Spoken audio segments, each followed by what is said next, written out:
20, paid in full by the government, no copay. Day 21 through day 100, you have $144.50 copay, so it's not free. John? Per day. And then after 100 days, you're on your own. But let me tell you this is the caveat.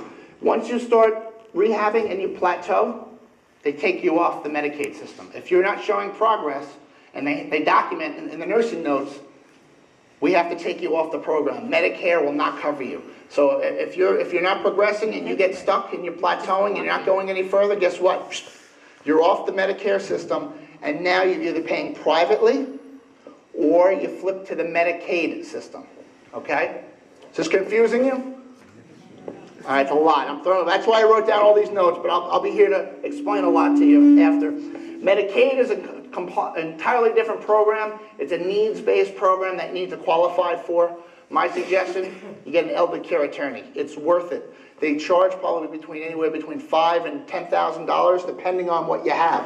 If you have a lot of assets and you need to protect them in trusts and things like that, what would you rather pay now? $5,000, $10,000, or $150,000 in 1 year?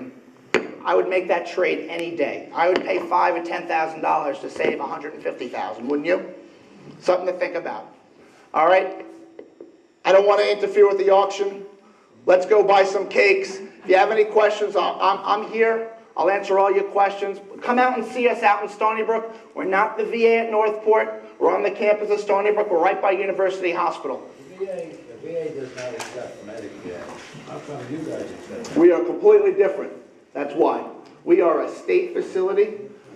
They're federal. They're a big federal hospital. We're different. Yep. But good question. Yes, ma'am. Must you be a New York resident? You have to show that you have been a New York State resident some point in your life. It's very vague. Now, it's very interesting because we fight this battle constantly in other states. North Carolina, for a fact, you have to be a 2-year resident prior to going into that home. So we have a lot of young veterans. You know, I have some guys in their 50s and 60s staying with me. Their family relocated, they retired, they all moved down to North Carolina. Guess what?